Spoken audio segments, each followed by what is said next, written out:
welcome back to my channel, and if you are new, then a big huge welcome to you. Today's video is a last minute video because I just realised that this week is Invisible Disabilities Week. Since it is Invisible Disabilities Week, I thought I would make a contribution to it by filming a video on how I deal with the world in my own point of view. And since I've got more than one invisible disability, I thought I would just have a little bit of a sit down and just to talk about how I deal with things, how I feel about most things, and how I can just adjust to them a little bit. I'm actually a little bit nervous about talking about it, but I'm just going to have to see how we go. I may ramble on a little bit, but I'm going to try and keep this short as much as I possibly can. So we'll get on to the video, and I'm going to start off with some facts that I have never ever found out before until I was doing some research. According to the British government, 13.3 million people who are living in the UK are living with disabilities, and 96 of them are invisible. So that is a little bit of amount compared to all the rest of the figures for disabilities. So when you tend to think of the 96%, you tend to think on conditions such as the ones I have, and these are autism and epilepsy and asthma. And surprisingly, food allergies is an invisible disability, and I don't know if it's right, but when I did some research on it, it was on the list of invisible disabilities, which was quite a surprise really, but I never really thought of it that way. But yeah, I may have to do some further research into it. I was diagnosed within the spaces of 4 disabilities between 20 years, so about 20-ish years ago, I was diagnosed with autism, and then I was diagnosed with some food allergies. But then fast forward 20 years later, I was diagnosed with epilepsy, and then 2 years after that, I was diagnosed with asthma. And this is a really funny thing because I never knew that some people can be diagnosed with multiple of disabilities through a big age gap. But I guess it's something that may or may not be unusual, but again, this is just from my own personal experience. During my childhood, all the way up to my teens, I was a little bit so-and-so about myself.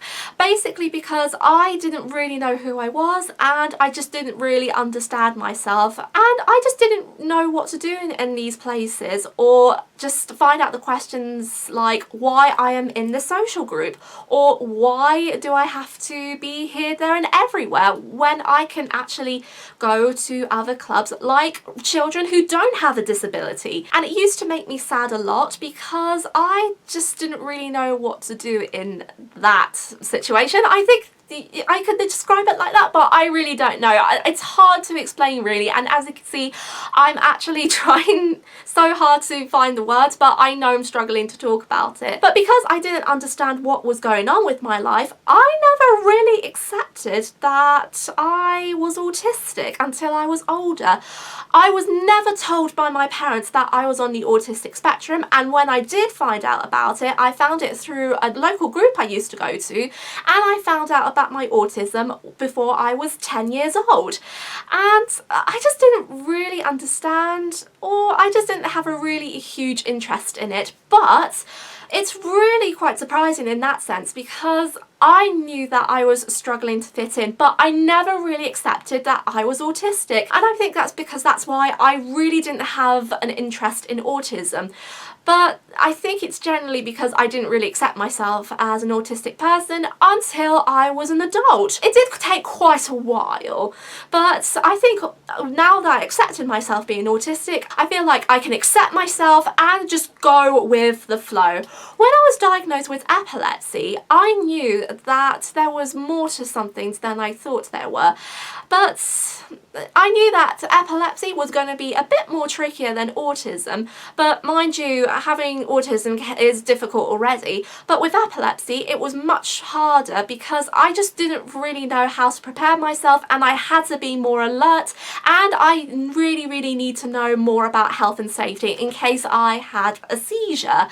And it was really hard because this is the thing that I have to concentrate on. Well, I concentrate on most every day. I feel quite relaxed and better about it now, but back then I wasn't really too sure. I felt really insecure about myself, but now I use my autism and my epilepsy just to make a difference to this world. And I started my YouTube channel before I was diagnosed with epilepsy, and I learned that it's okay to accept yourself and it's okay just to keep moving forward.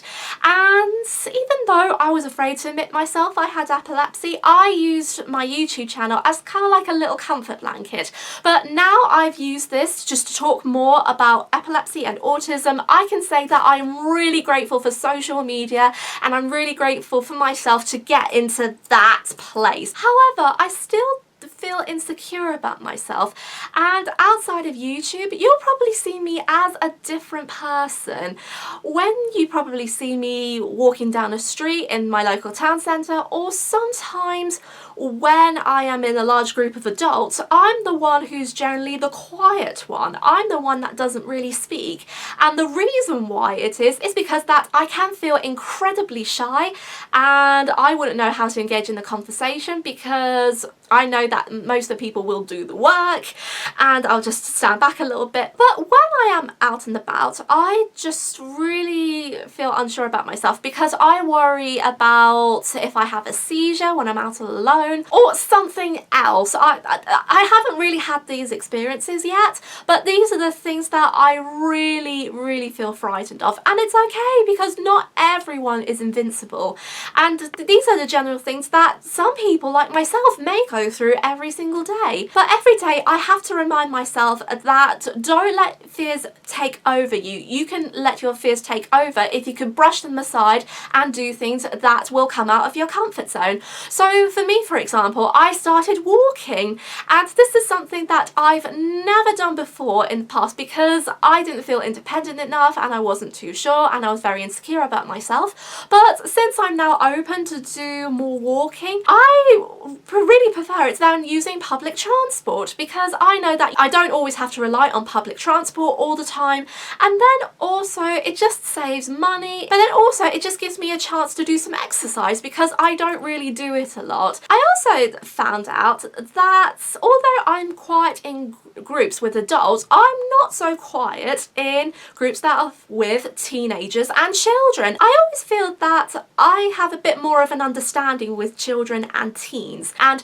being around and chatting with children and teens, maybe even working with children and teenagers, might be the really best thing for me to do, because I realise that when they come together, I can be the one who can lead a conversation and just engage into a few activities, make suggestions, and also try to make them feel included as much as I possibly can. And I think I'm starting to get a little bit better based on my volunteering experiences as well.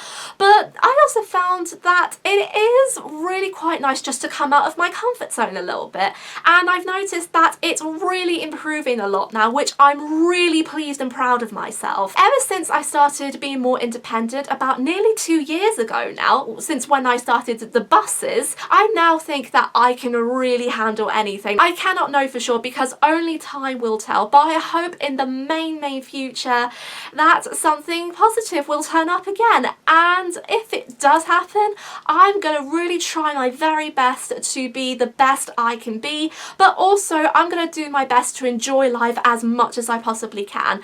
And in conclusion, for me, I feel that it's okay to be yourself. It's okay to embrace yourself. Don't let anything stop you. Just go out there and give it all you've got, because you deserve a very happy life and you deserve to have all of your dreams come true as well. And what about you guys? Do you ever feel that you want to do something that can be out of your comfort zone, or is there anything that you want to try to aim towards your goal? Let me know in the comment section down below and let's get talking about it. I would really love to hear your thoughts and opinions on this one. And I think with that, I'm going to be drawing this video to a close right here because I really need to get ready for something now and I'm falling a little bit behind, so I'm going to be ending this right here.